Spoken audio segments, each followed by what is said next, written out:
She had 3 hours left to breathe. 3 hours before the state of Texas would stop her heart with a chemical cocktail designed to look humane. But mercy, she had learned, was just another word people used when they didn't want to admit they enjoyed watching someone suffer. Her name was Elena Vasquez. 31 years old. Death row inmate number 847239. And tonight, she would become the youngest woman executed in Texas in 47 years. But what happened in those final 3 hours would expose a truth so devastating, it would bring an entire prison to its knees. Stay with me until the end. Because this isn't just a story about death. It's about the things we bury so deep, we forget they're still alive. Before we begin, hit that subscribe button and drop a comment telling me where you're watching from. Now, let's step inside the walls of Gatesville Maximum Security Women's Prison, where silence holds more secrets than words ever could.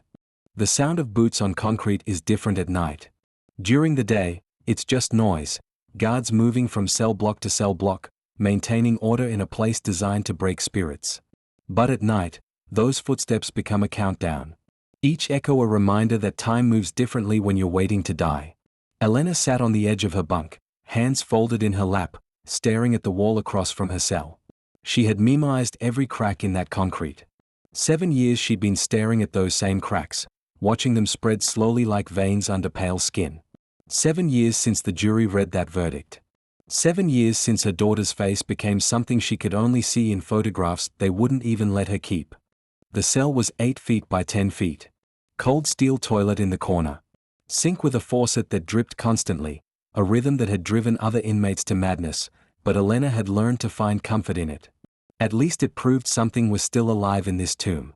Her cellmate for the past 3 years had been Marlene Rodriguez, a 64-year-old woman serving life without parole for killing her husband after 30 years of abuse. Marlene was the closest thing Elena had to family now. The older woman had taught her how to survive in here, not just physically, but mentally. How to turn your mind into a fortress when your body is a cage. You need to eat something, Mija, Marlene said from the opposite bunk, her voice heavy with the accent of her Mexican childhood. She held out a piece of cornbread she'd saved from dinner, wrapped carefully in a napkin. Elena shook her head. Can't. My stomach won't keep anything down. The truth was simpler than nausea. Food felt like a betrayal. How could she swallow when her daughter Sophia would grow up without ever tasting her mother's cooking again? When her baby girl would learn to read without Elena there to sound out the words. You didn't do it, Marlene said quietly. It wasn't a question. They'd had this conversation 1,000 times, always the same way. Marlene stating it as fact. Elena unable to respond with anything but silence. The thing about innocence is that it doesn't matter behind these walls. Elena had learned that lesson the hard way. She'd been convicted of murdering her boyfriend, Marcus Webb. The prosecution said she'd poisoned him with antifreeze, watching him die slowly over 3 days while pretending to nurse him back to health. They said she did it for the life insurance money. $50,000. The jury believed them. The evidence was overwhelming. Marcus's autopsy showed lethal levels of ethylene glycol in his system. The same chemical was found under Elena's kitchen sink. Her fingerprints were on the bottle. And worst of all, she had been the last person to see Marcus alive. But here's what the jury didn't know. What the prosecutors never bothered to investigate. Marcus had enemies. Real enemies. The kind that don't show up in police databases because they are too powerful to touch. Marcus had been a mechanic, but he'd also been something else. A witness. He'd seen something he shouldn't have seen at the auto shop where he worked. 3 police officers loading drugs into the trunk of an unmarked car. He'd made the mistake of telling Elena about it, and an even bigger mistake of telling his cousin, who happened to be sleeping with one of those cops. 2 weeks later, Marcus was dead. And Elena was arrested for his murder. She tried to tell her court-appointed attorney about the drugs, about the police, about the connection. But he was a burnt-out public defender named Mitchell Hayes who carried 60 active cases and had maybe 4 hours total to dedicate to her defense. He'd looked at her with tired eyes and said, Ms. Vasquez, conspiracy theories don't hold up in court. The evidence against you is solid. Take the plea deal. But Elena couldn't plead guilty to something she didn't do. Wouldn't give Sophia a mother who was a confessed murderer. So she went to trial. And the state of Texas decided she deserved to die. At 9:47 p.m., the lights in the cell block dimmed. This was the signal. The beginning of the protocol that would end with Elena strapped to a gurney, poison entering her veins while witnesses watched through glass like she was an exhibit in a museum. Guard Sergeant Rita Chen appeared outside Elena's cell, her face carefully neutral. Rita had been working death row for 11 years. She'd walked 23 people to their executions. She knew how to separate the job from the human. Vasquez. It's time, Rita said. Elena stood slowly. Her legs felt disconnected from her body, like she was watching someone else stand up, someone else prepare to walk toward their own death. Marlene reached through the bars from her bunk and grabbed Elena's hand. Remember what I told you. You focus on something beautiful. You think about Sophia. You think about the ocean. You don't give them the satisfaction of seeing you break. Elena nodded. Words felt impossible. Rita opened the cell door. The sound of the lock disengaging echoed down the corridor. Other inmates began banging on their cell doors, not in celebration, but in solidarity. This was the ritual. When one of them walked to death, the others made noise. It was the only power they had left. Quiet down, another guard shouted, but the banging continued. Elena was escorted down the hallway in handcuffs and ankle chains. The shuffle of her feet against the concrete was the saddest sound she'd ever heard. Each step taking her closer to the death chamber. Each breath potentially her last in this specific corridor. They moved through 3 security checkpoints. Each door sealing behind them with the finality of a coffin lid. The prison's architecture was designed to make you feel your insignificance. Long hallways that seemed to stretch forever, fluorescent lights that washed out all color, walls painted institutional beige that absorbed all hope. They reached the holding cell. This was where condemned inmates spent their final hours. A slightly larger cell with a small table, 2 chairs, and a telephone connected to the warden's office. This is where Elena would wait until midnight. Rita removed the handcuffs but left the ankle restraints. You have the right to make phone calls. You have the right to meet with spiritual counsel. Your final meal is being prepared. Is there anything you need? Elena's voice came out as a whisper. I need to call my daughter. Rita's professional mask cracked for just a second. Everyone knew that Elena's daughter was only 8 years old. That Sophia was being raised by Elena's sister, Carmen, who had promised to bring the girl to visit but never did. Too painful, Carmen had said. Better to let Sophia remember her mother from before. I'll arrange it, Rita said quietly. 20 minutes later, the phone in the holding cell rang. Elena's hands shook as she picked up the receiver. This would be the last time she heard Sophia's voice. Mommy? That single word nearly destroyed her. Elena closed her eyes, gripping the phone so hard her knuckles turned white. Hi, baby. Hi, am I amor? Aunt Carmen says you're in heaven soon. Is that true? Elena couldn't breathe. How do you explain execution to an 8-year-old? How do you say goodbye when every cell in your body is screaming that this is wrong? I'm going somewhere, yes. But Sophia, I need you to listen to me very carefully. Are you listening? Yes, Mommy. I want you to know that I love you more than anything in this entire world. More than the stars. More than the ocean. More than every single thing that exists. And I need you to know something else. She paused, trying to find the words that would matter. That would stay with Sophia forever. I didn't do what they said I did. I didn't hurt Marcus. And someday, when you're older, you're going to find out the truth. When that day comes, I want you to remember that your mommy never stopped fighting for you. Never stopped loving you. Never stopped being innocent. Sophia was crying now. Elena could hear her sister Carmen in the background, telling Sophia to be strong. Mommy, I don't want you to go to heaven. I want you to come home. I know, baby. I know. But you have to be brave for me. You have to grow up and be strong and remember that you come from fighters. Your abuela was a fighter. I'm a fighter. And you're a fighter too. Promise me you'll never forget that. I promise. I love you, Sophia. I love you too, Mommy. The line went dead. Elena sat holding the phone against her ear long after the dial tone started, as if she could pull Sophia back through the empty connection. When Rita gently took the receiver from her hand, Elena finally broke. She sobbed with the kind of grief that comes from losing everything while still being alive enough to feel it. Rita stood at a respectful distance, saying nothing. There were no words for this. There had never been words for this. Warden James Kovac sat in his office, reviewing Elena Vasquez's file for the 20th time that day. He'd been a warden for 18 years. Had overseen 14 executions. Each one took something from him, a piece of his humanity that he could never get back. But this one felt different. Kovac wasn't supposed to have doubts.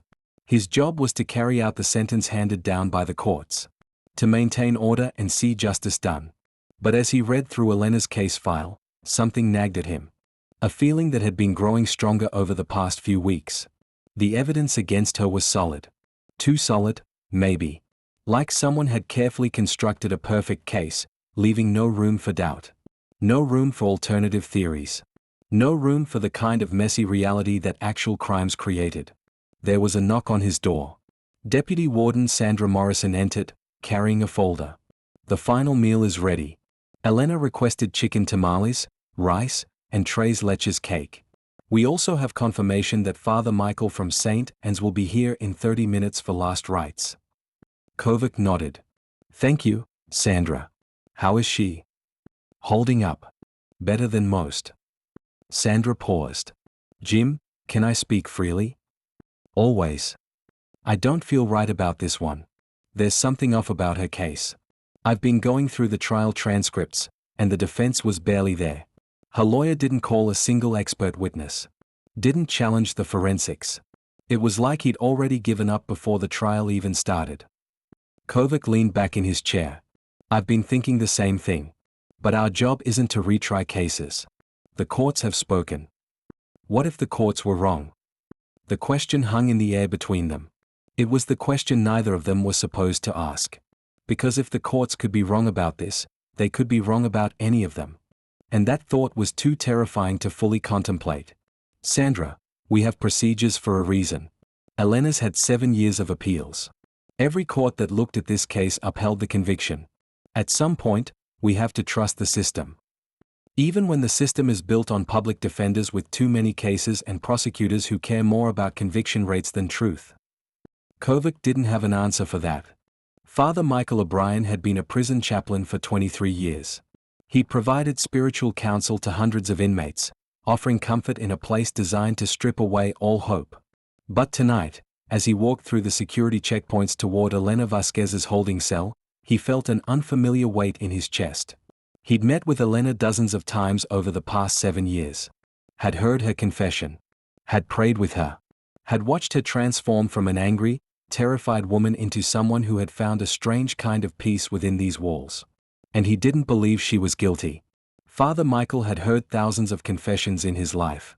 He knew the sound of genuine remorse. The particular quality of a voice that carries the weight of real sin. Elena had confessed many things to him: anger at the system, resentment toward the prosecutors, grief over losing her daughter. But she had never once confessed to murdering Marcus Webb. Rita Chen escorted him to the holding cell. Elena sat at the small table, staring at her hands. She looked up when the priest entered, and her eyes held something he'd seen in other condemned inmates in their final hours, a strange mixture of fear and acceptance. "Father," she said softly. "Elena, how are you holding up?" She laughed, but there was no humor in it. "I'm 3 hours away from being killed for something I didn't do. How do you think I'm holding up?" Father Michael sat across from her. "I've been praying for you. For Sophia. For truth to emerge. Little late for that, don't you think? It's never too late for truth. God's timing isn't our timing." Elena leaned forward, her voice dropping to barely above a whisper. "Father, I need to tell you something. And I need you to promise me that if, when I'm dead, you'll make sure someone hears it." "I'm listening." "There was a detective on my case. Lawrence Brennan. He was the lead investigator. He's the one who found the antifreeze under my sink. He's the one who built the entire case against me. But here's what nobody knows."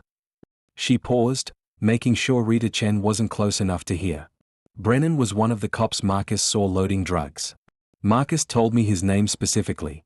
Said Brennan was running the whole operation." Father Michael felt his blood run cold. "Did you tell your attorney this?" "Of course I did. Hayes said it was a conspiracy theory. Said making accusations against a decorated police detective would only make me look desperate. He told me to keep quiet about it." "Why are you telling me this now?" Because when I'm gone, Brennan wins. He gets away with murder, Marcus's murder and mine. But maybe you can do something I couldn't. Maybe you can find someone who'll actually listen. Father Michael reached across the table and took her hands. Elena, I believe you. And I promise you, I will not let this die with you. Rita Chen had worked at Gatesville for 11 years, but she'd been a cop before that. 7 years with Dallas PD before she couldn't stomach the corruption anymore and transferred to corrections.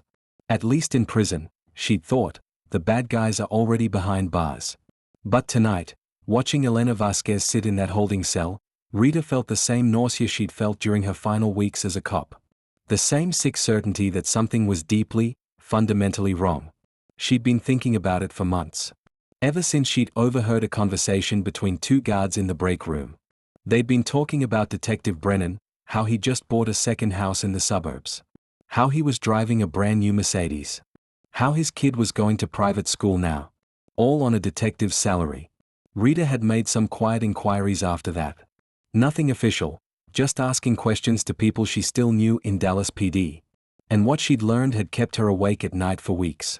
Brennan had been under internal investigation 3 years ago for suspected involvement in a drug operation. The investigation had been dropped after the key witness, a mechanic named Marcus Webb, died unexpectedly. Webb's girlfriend was convicted of his murder. Case closed. Brennan's reputation intact. But here's what made Rita's skin crawl. Brennan had been the lead detective on Marcus's murder case. The same detective who was under investigation for the exact crime Marcus witnessed. The same detective who'd found evidence that seemed almost too perfect. Rita had tried to bring this to the warden's attention 2 months ago. Had presented him with newspaper articles about the internal investigation, with questions about the timeline, with concerns about conflict of interest. But Kovac had shut her down. Rita, this isn't a cold case unit. Elena Vasquez had her day in court. Multiple courts. Our job is to carry out the sentence, not retry the case. But what if the sentence was wrong? What if she'd been walking past an innocent woman's cell every day for 7 years, knowing that woman would eventually be killed for a crime she didn't commit? Rita checked her watch. 11:08 p.m. 52 minutes until execution. She made a decision that would change everything. Rita moved quickly through the administrative wing. Most of the day shift staff had gone home. Night crew was minimal. This was her window. She knew where they kept the closed case files, the basement archives where boxes of old investigations gathered dust. She also knew where Detective Brennan kept his personal files from active investigations. She'd seen him coming and going from the records room enough times to know his habits. Breaking into a detective's files was a fireable offense. Possibly criminal. But Rita had reached a point where she couldn't live with herself if she didn't at least try. The records room was empty. She used her master key to access the filing cabinets reserved for investigative personnel. Brennan's files were organized by year. She found 2016, the year Marcus Webb died. There were at least 40 case files from that year. Rita's hands moved through them quickly, her heart pounding. She was looking for anything connected to Marcus Webb, anything that might. She froze. In the back of the drawer, there was a file that didn't match the others. It wasn't labeled properly. The tab just said MW, personal. She pulled it out. Inside were documents that made her breath stop.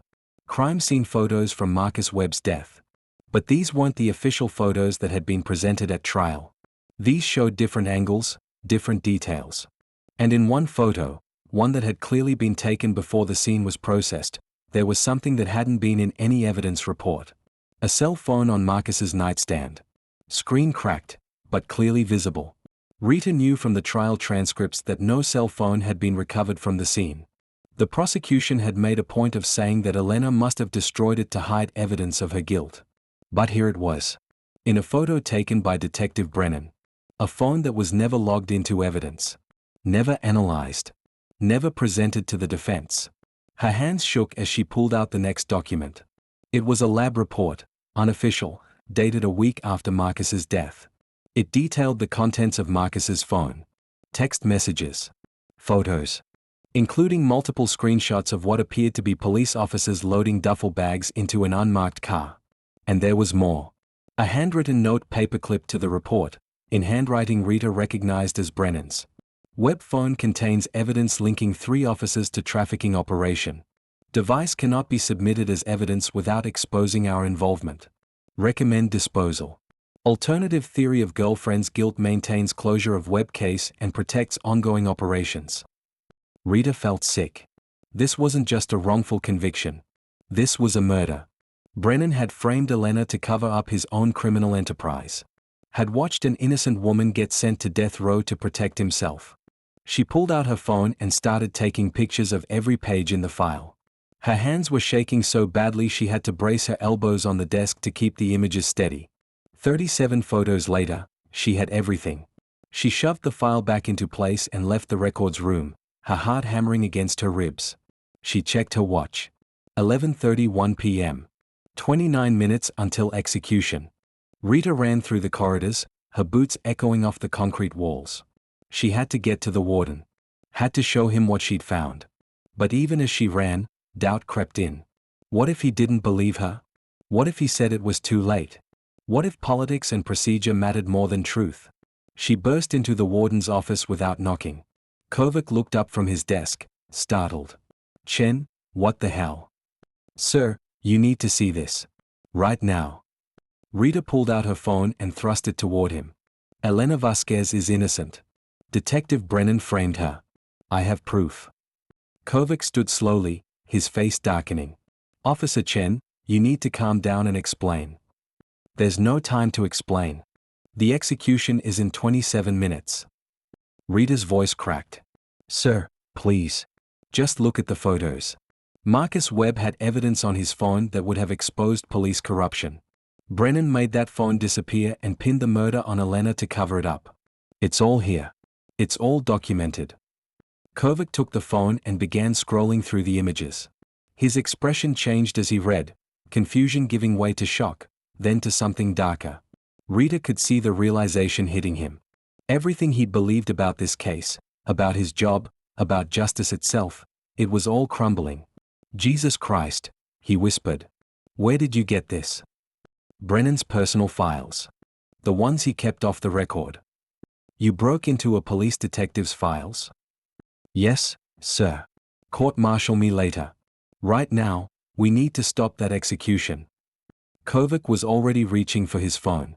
He dialed quickly, his hands shaking. This is Warden Kovac. I need to speak to the Attorney General immediately. It's an emergency regarding the Vasquez execution. He paused, listening. I don't care what time it is. Get me the AG now, or I'm halting this execution on my own authority. Rita felt tears streaming down her face. They had a chance. A real chance. But the clock was still ticking. The next 30 minutes moved in a blur of phone calls, shouting, and frantic activity. Deputy Warden Morrison was called in. The Attorney General was roused from sleep. A conference call was set up that included the governor's legal counsel. Elena remained in her holding cell, completely unaware that her entire world was about to change. At 11:52 p.m., 8 minutes before her scheduled execution, Warden Kovac walked to her cell with Rita Chen beside him. Elena looked up, her face pale but composed. She was ready to die. Ms. Vasquez, Kovac said, and his voice was different than she'd ever heard it. Gentle. Almost broken. Your execution has been stayed. Indefinitely. Elena blinked. What? New evidence has come to light. Evidence that calls into question the validity of your conviction. The Attorney General has ordered a full review of your case. I don't understand. Rita stepped forward. Elena, Detective Brennan framed you. Marcus had evidence on his phone that would have exposed corruption in the police department. Brennan made that phone disappear and built a case against you to cover up his own crimes. I found his files. I have proof. Elena stared at them, her mind unable to process what she was hearing. 7 years she'd been fighting to prove her innocence. 7 years of appeals denied, of courts dismissing her claims, of being told she was delusional.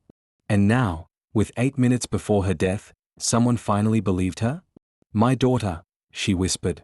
I need to call my daughter. We'll arrange it, Kovac promised.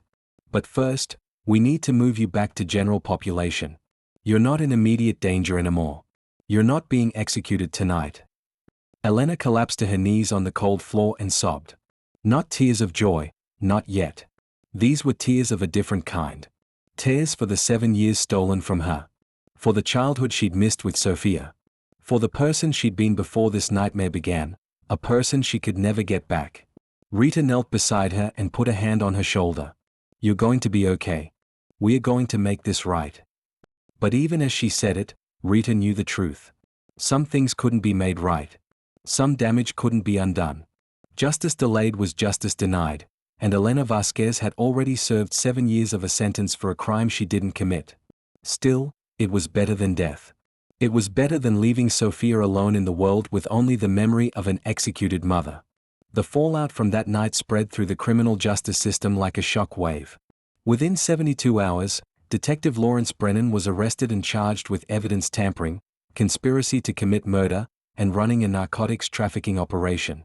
The investigation revealed a stunning web of corruption. Brennan had been working with 3 other officers to move drugs seized in police raids back onto the streets, pocketing the profits. Marcus Webb had witnessed one of their transactions at the auto shop and had been marked for death the moment he made the mistake of talking about what he'd seen. Brennan had orchestrated Marcus's murder carefully. He'd used a contact in the criminal world to obtain pure ethylene glycol. He'd arranged for it to be introduced into Marcus's coffee during a routine traffic stop. Marcus had been pulled over by one of Brennan's partners, who'd offered him coffee as a courtesy during the lengthy roadside wait. 3 days later, when Marcus died, Brennan had volunteered to lead the investigation. He'd planted the antifreeze under Elena's sink. He'd made sure Marcus's phone, the only real evidence that could have exonerated her, disappeared forever. And he'd built a perfect case against a grieving girlfriend who had no money for a real defense. The other officers in the trafficking ring rolled on Brennan one by one. They all claimed they'd just been following his orders, that they'd never intended for anyone to die. The courts would sort out how much of that was true. Mitchell Hayes, the overworked public defender who'd failed Elena so spectacularly, gave a statement to the press. "I had 80 cases that year. I was a 26-year-old attorney 3 years out of law school, being asked to handle capital murder cases with no support staff and no investigative resources. The system failed Ms. Vasquez long before I ever did. But I failed her too. I'll carry that for the rest of my life." Elena's conviction was vacated. The state of Texas issued a formal apology. They offered her a compensation package of $1.2 million for her wrongful incarceration. No amount of money could give her back 7 years. 6 months after her release, Elena received a call from an attorney named Michael Torres. He specialized in wrongful conviction cases and had been following her story. "Ms. Vasquez, I'd like to help you file a civil suit against the city of Dallas and the police department. What was done to you was criminal, but you also deserve compensation beyond what the state provided." "I got compensation already." "You got the statutory minimum. $150,000 per year of wrongful incarceration. It's insulting. You lost your daughter's childhood. You lost career opportunities. You lost 7 years you can never get back. And beyond the money, a civil suit would force the department to acknowledge systemic problems that allowed this to happen." Elena thought about it. Part of her wanted to just move on, to rebuild her life and forget about the nightmare she'd endured. But another part, the part that was still angry, still fighting, knew that Torres was right. "Okay," she said. "Let's do it." The civil suit revealed even more disturbing details about the corruption in Dallas PD. Internal Affairs had received 3 separate complaints about Brennan in the years before Marcus's murder. All 3 had been dismissed without proper investigation. The department had known there were problems and had done nothing. The case went to trial. Elena testified for 2 days, reliving every moment of her wrongful conviction in front of cameras and reporters. She described what it felt like to be accused of a murder she didn't commit. To watch a jury declare her guilty based on planted evidence. To spend 7 years on death row knowing she was innocent, but having no way to prove it. "I thought about suicide," she admitted on the stand. "Multiple times. The only thing that kept me alive was the thought of Sophia. I couldn't leave her alone in the world believing her mother was a murderer." The jury deliberated for 3 hours. When they returned, they awarded Elena $14 million in damages. The city and police department were ordered to implement sweeping reforms to prevent similar miscarriages of justice. But more important than the money was what the verdict represented. It was acknowledgement. It was validation. It was the world finally saying, "You were telling the truth. We believe you. We are sorry." Elena used part of her settlement to establish a foundation, the Sofia Vasquez Innocence Project, named after the daughter who'd given her reason to survive. The foundation provided free legal assistance to prisoners claiming wrongful conviction, with a focus on cases involving police misconduct. She became a vocal advocate for criminal justice reform. She testified before state legislatures. She spoke at law schools. She appeared on news programs and podcasts, telling her story over and over because she knew that each telling might save someone else from what she'd endured. "The system isn't broken," she would say during these appearances. "The system is functioning exactly as it was designed to function. It's designed to favor those with power and resources. It's designed to extract guilty pleas through exhaustion and fear. It's designed to prioritize closure and conviction rates over truth. If we want different outcomes, we need a different system." Her words made some people uncomfortable. Prosecutors complained she was anti-police. Law enforcement organizations said she was fostering mistrust in institutions. But Elena didn't care. She'd spent 7 years being silent, and she was done with silence. Detective Brennan tried to appeal his conviction. The appeal was denied. He would spend the next 20 years in prison, ironically, in the same facility that housed many of the men he'd put away during his years as a dirty cop. Mitchell Hayes, the overwhelmed public defender who'd failed Elena, eventually left the practice of law. He became a professor at a law school, teaching future attorneys about the importance of adequate representation and the dangers of being assigned more cases than any human could competently handle. "I failed Elena Vasquez," he told his students every semester.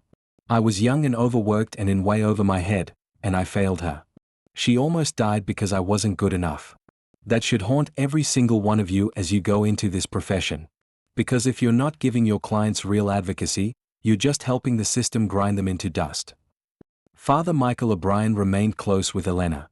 The priest had kept his promise. He'd been instrumental in getting Rita's evidence to the right people. He'd made sure the truth couldn't be buried again. "You're doing God's work," he told Elena during one of their conversations. She shook her head. "I'm doing what I have to do. I'm fighting for people who can't fight for themselves." "That's not divine, Father. That's just being human." "Maybe that's the S." Elena stood at the gates of Gatesville Maximum Security Women's Prison, watching as another woman walked out into freedom. This woman's name was Jessica Chen, no relation to Rita. She'd served 12 years for a murder she didn't commit before Elena's foundation helped prove her innocence. Jessica looked around at the parking lot, at the sky, at the open space, with the same disoriented expression Elena remembered from her own release. The world was too big, too loud, too bright. Elena approached her slowly. "Jessica? I'm Elena Vasquez. I'll be your transition coordinator." Jessica turned, and recognition flooded her face. "I know who you are. You're the reason I'm standing here. Your foundation, they found the witness who recanted. They paid for the DNA testing. They saved my life." Elena smiled. "You saved your own life by never giving up. I just helped give you the tools. Come on. Let's get you home." They drove to the halfway house where Jessica would spend the next 6 months rebuilding her life. Elena had established a comprehensive re-entry program that provided housing, job training, counseling, and financial support. She knew from experience that freedom without support was just another kind of prison. Sofia was 14 now, tall and beautiful and complicated in the way teenagers are. She volunteered with the foundation sometimes, helping with administrative work. She'd decided she wanted to be a civil rights attorney when she grew up. Elena couldn't have been more proud. Mother and daughter had found their rhythm eventually. It had taken years of therapy and patience and forgiveness on both sides. But they'd gotten there. They were family again, different than before, shaped by trauma, but family nonetheless. "Mom," Sofia said one night as they sat together on the couch, watching some mindless TV show, "do you ever regret it? Fighting so hard? It would have been easier to just take the plea deal and do the time." Elena thought about it carefully. "I regret a lot of things, Mija. I regret that Marcus is dead. I regret the years we lost. I regret the trauma you had to live through. But I don't regret fighting for the truth. Because if I'd pled guilty, I'd have had to live with that lie forever. And worse, you would have had to live with it. You would have grown up believing your mother was a murderer. I never believed it, Sophia said quietly. Even when Aunt Carmen told me the jury said you were guilty. I never believed it. Elena pulled her daughter close. That's because you're my kid. You inherited my stubborn streak. They laughed together, and it was one of those perfect moments, simple and ordinary and precious beyond measure. 7 years in prison had taught Elena to treasure the ordinary moments. The quiet evenings. The shared laughter. The simple fact of being together. Rita Chen came by for dinner that week. She'd left corrections work after Elena's case and now worked as an investigator for the foundation. She'd found her calling in exposing wrongful convictions, using the skills she'd developed in law enforcement to tear down the injustices she'd once helped maintain. We have 3 new cases this month, Rita told Elena over plates of Carmen's homemade enchiladas. 2 in Texas, 1 in Oklahoma. All involving questionable forensics and overworked public defenders. We might be able to help all of them. Might? Elena asked. 2 are solid cases. Strong evidence of innocence. The third? Rita hesitated. The third is a woman named Tracy Morrison. She's scheduled for execution in 6 months. The evidence against her is overwhelming. But she swears she's innocent, and there's something about her case that reminds me of yours. The detective who investigated was forced into early retirement a few years ago amid corruption allegations. Elena felt a chill run down her spine. Send me everything you have. If there's even a chance she's telling the truth, we need to act fast. Because Elena knew better than anyone how quickly time ran out for people on death row. How the countdown to execution moved with terrible inevitability. How the system preferred finality over truth.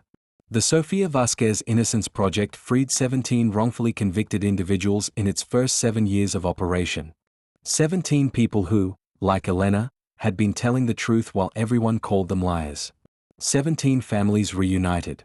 17 lives saved. But for every person they freed, Elena knew there were hundreds, maybe thousands, more who were still behind bars, still fighting to be believed, still waiting for someone to care enough to dig for the truth. The work was exhausting. It was heartbreaking. Every case they couldn't solve, every person they couldn't help, weighed on Elena like a stone in her chest.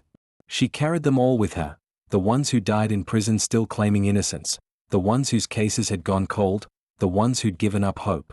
But she also carried the victories. The moments when a court finally overturned a conviction. The tears of joy when someone walked free. The letters she received from people she'd helped, thanking her for giving them their lives back. On the 14th anniversary of her wrongful conviction, Elena returned to Gatesville for a memorial service. The prison had erected a small plaque in honor of the 14 people who'd been executed before evidence of their innocence emerged. 14 people the system had killed before truth caught up with them. Elena stood before the plaque, reading names she'd known. Women she'd lived alongside on death row. Women who'd maintained their innocence until the moment poison entered their veins. Women who'd been proven innocent too late. I'm sorry, she whispered to them. I'm so sorry we couldn't save you. But I promise you this, I won't stop fighting. I won't let your deaths be meaningless. Every person we free is for you. Every reform we push through is for you. Your names will be remembered. Marlene was still in prison. Still serving life without parole for killing her abusive husband. Elena visited her every month, bringing books and stories from the outside world. Marlene was 71 now, her hair completely white, her hands arthritic. But her spirit remained unbroken. You're doing good work, Mija, Marlene told Elena during one visit. Your mother would be proud. Hell, I'm proud. I wish I could do more. You're doing enough. You can't save everyone. But the ones you do save, that matters. That's everything. Elena nodded, but she couldn't shake the feeling that it would never be enough. That no amount of work could balance the scales after 7 years stolen from her life.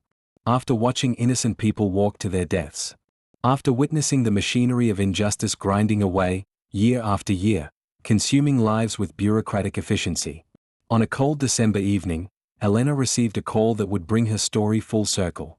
It was from Detective Maria Santos, one of the officers who'd taken over Brennan's cases after his arrest.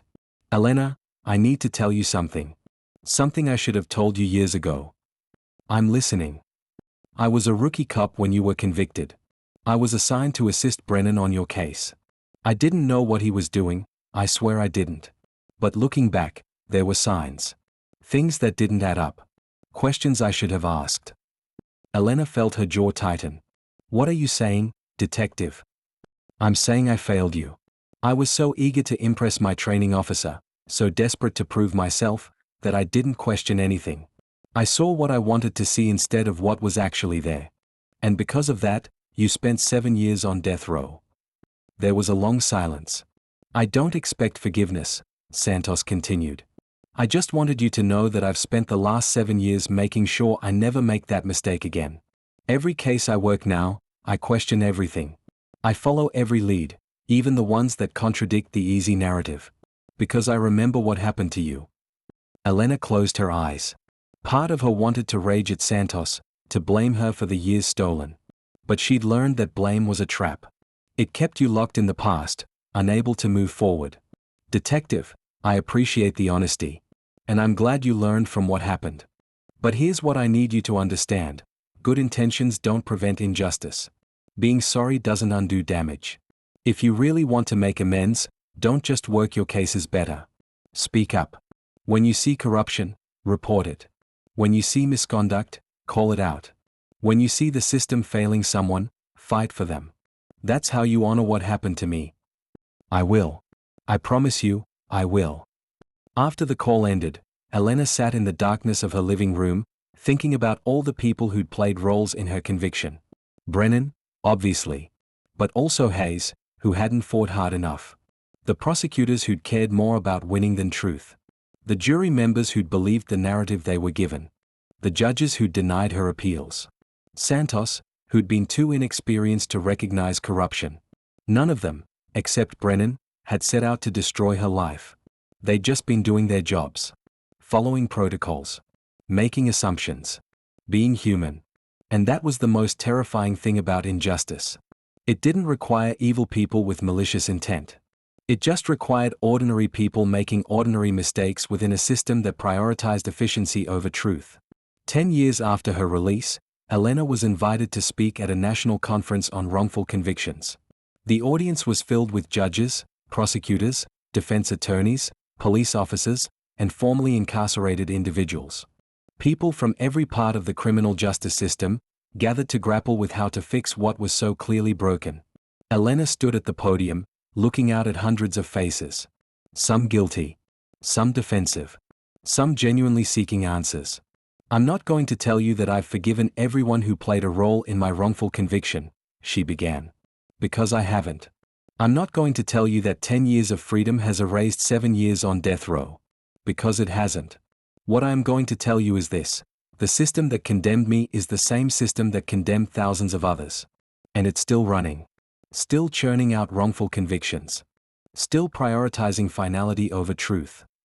She paused, letting her words sink in. You want to know how to fix it?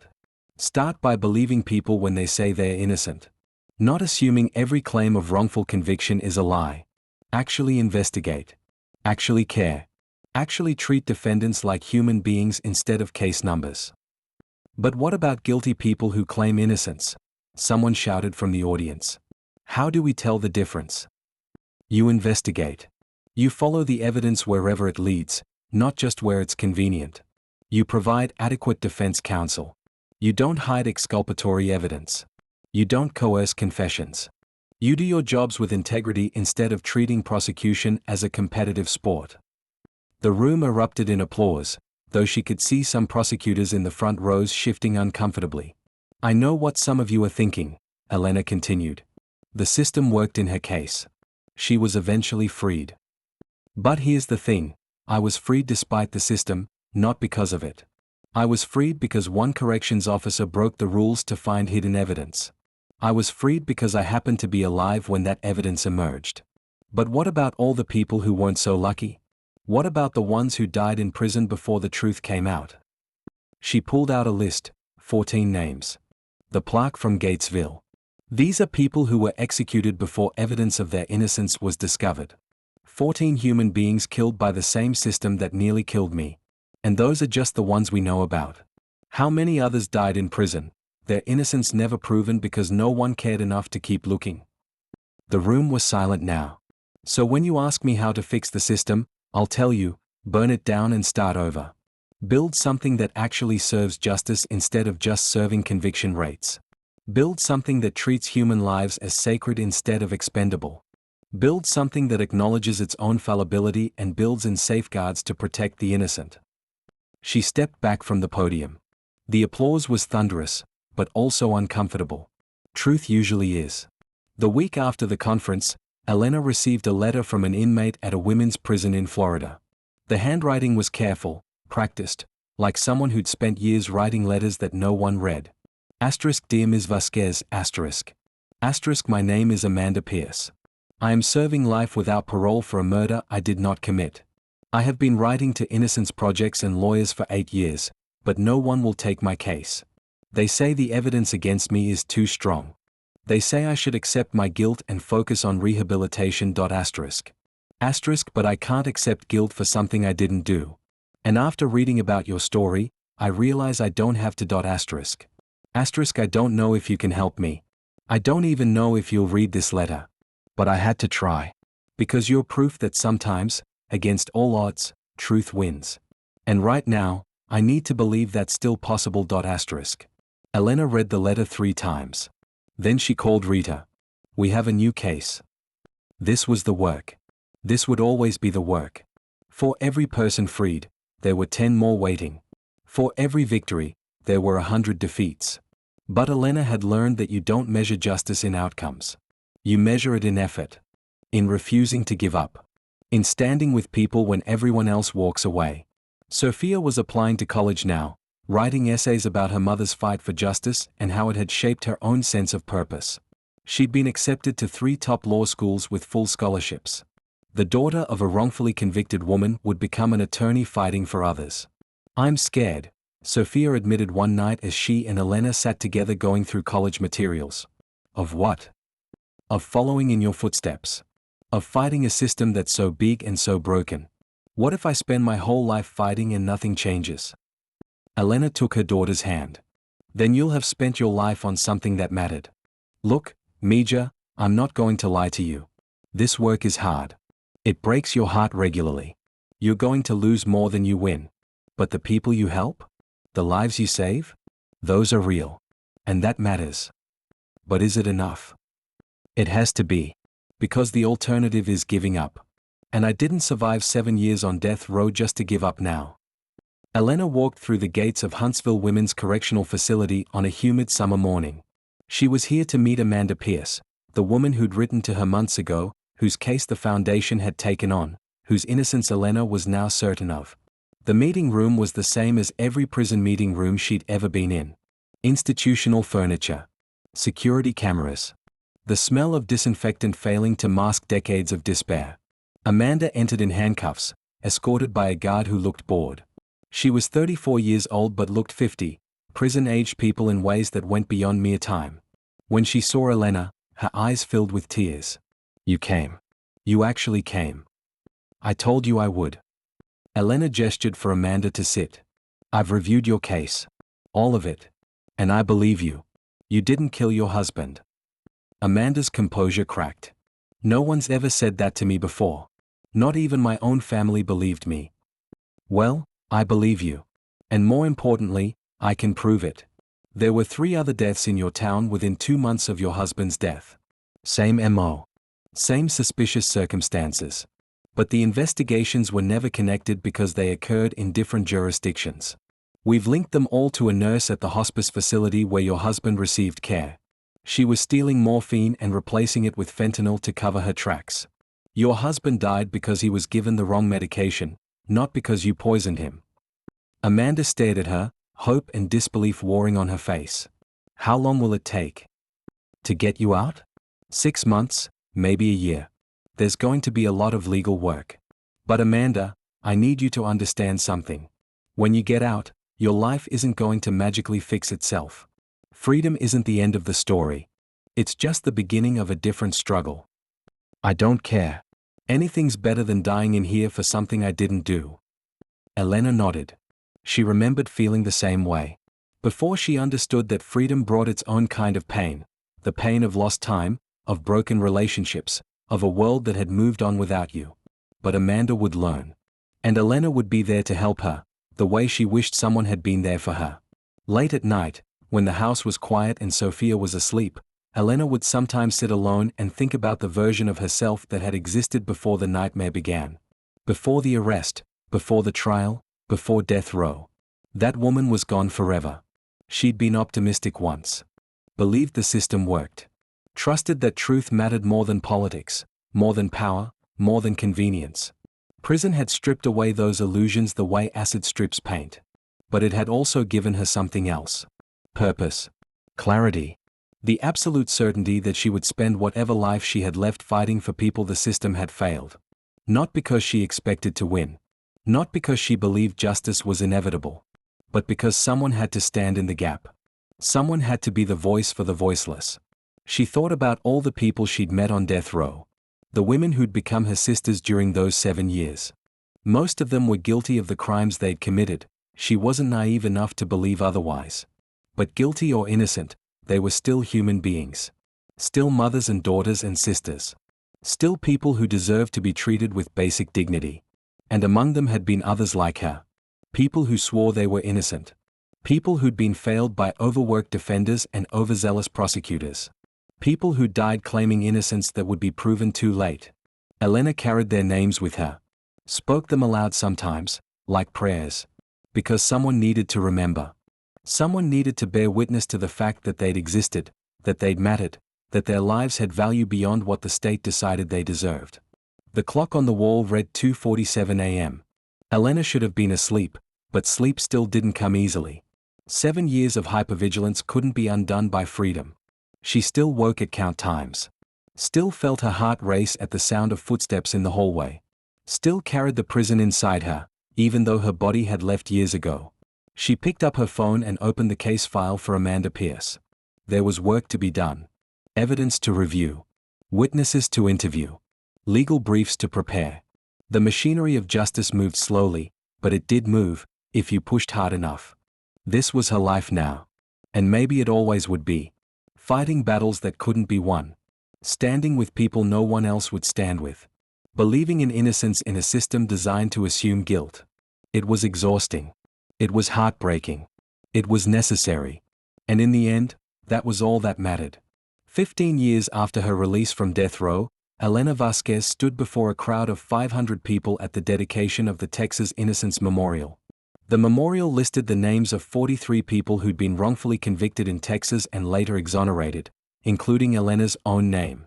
But it also listed 14 other names. People who'd been executed before their innocence was proven. People the state had killed in the name of justice. We built this memorial, Elena said to the assembled crowd, not to celebrate our victories, but to mourn our failures. Every name on this wall represents a failure of the system. A failure of society. A failure of our collective moral imagination. She paused, looking at the names carved in stone. Some of these people are standing here today. We survived. We were lucky. But luck shouldn't be the determining factor in whether justice prevails. Truth should matter more than luck. Innocence should matter more than convenience. In the crowd, Sophia stood beside her Aunt Carmen. She was 23 now, in her second year of law school. She'd already secured a summer internship with a civil rights organization. Already knew she'd spend her career fighting the same battles her mother had fought. Rita Chen was there too, along with Father Michael O'Brien and dozens of other people whose lives had been changed by Elena's story. Former inmates she'd helped free. Lawyers who'd been inspired by her work. Activists who'd joined the fight for criminal justice reform. And in the back, barely visible, stood Mitchell Hayes. The former public defender who'd failed Elena so completely. He hadn't been invited, but he'd come anyway. To bear witness. To remember his own failure. To honor the woman who'd survived despite his inadequacy. When the ceremony ended and the crowd dispersed, Hayes approached Elena. She tensed, old anger rising in her chest. "I don't expect you to forgive me," Hayes said quietly. "I don't deserve it. I just wanted you to know that I've spent every day since your trial trying to do better. To be better. The law school where I teach has implemented reforms because of what happened to you. Every student I teach hears your story. And I make sure they understand that defense attorneys hold people's lives in their hands. That incompetence kills. Elena looked at him for a long moment. She thought about holding on to hatred. About making him suffer the way she'd suffered. But she was tired of carrying that weight. The work you're doing now? Keep doing it. Teach those students to fight. Teach them to care. Teach them that every client deserves more than the bare minimum. That's how you make amends. Not by apologizing to me, but by making sure it doesn't happen to someone else. Hayes nodded, tears in his eyes. I will. I promise. He walked away, and Elena turned back to the memorial wall. Her daughter came to stand beside her. You okay, Mom? Yeah, Mija. I'm okay. They stood together in silence, reading the names. Some carved in victory. Some carved in mourning. All of them proof that justice was fragile, that truth could be buried, but that memory could outlast even death. The sun was setting, casting long shadows across the memorial. Elena thought about the girl she'd been 17 years ago, before any of this began. She'd been ordinary then. Working a regular job, raising her daughter, living a normal life. That girl was gone. Erased by corruption and injustice and 7 years behind bars. But in her place was someone stronger. Someone who'd looked death in the face and refused to blink. Someone who'd survived the unsurvivable and come out fighting. You know what I learned? Elena said to Sophia. What? That silence is the weapon they use against us. The system depends on people staying quiet. On accepting injustice because fighting seems impossible. On believing that one person can't make a difference. She turned to face her daughter, taking both her hands. But I didn't stay quiet. And look what happened. I survived. Other people survived because I refused to shut up. The system changed, not enough, never enough, but it changed, because people like me kept screaming the truth until someone finally listened. Sophia smiled. So that's my job now? Keep screaming? That's all our jobs. Every single person who knows the truth has a responsibility to speak it. No matter how uncomfortable it makes people. No matter how many times they tell you to be quiet. You keep talking. You keep fighting. You keep believing that truth matters, even when the world tries to convince you it doesn't. They walked away from the memorial together as night fell over Texas. Behind them, carved in stone, the names remained. A testament to suffering. A call to action. A promise that no one who'd been failed by justice would be forgotten. Elena Vasquez had spent 7 years on death row for a crime she didn't commit. But she'd spent the 15 years since then making sure those 7 years counted for something. Fighting for people who couldn't fight for themselves. Giving voice to the voiceless. Refusing to be silenced by trauma or fear or the crushing weight of a system designed to break her. She hadn't changed the world. The criminal justice system still failed people every single day. Innocent people still sat in prisons, their claims dismissed, their lives stolen. But she'd saved some of them. And for those people, she'd been everything. She'd been hope when there was no reason for hope. She'd been justice when the system failed. She'd been proof that truth mattered, that innocence could be proven, that miracles still happened in the darkest places. And in the end, that had to be enough. Because the alternative was giving up. And Elena Vasquez had learned in that death row cell, in those final 3 hours before her life was saved, that she would never give up.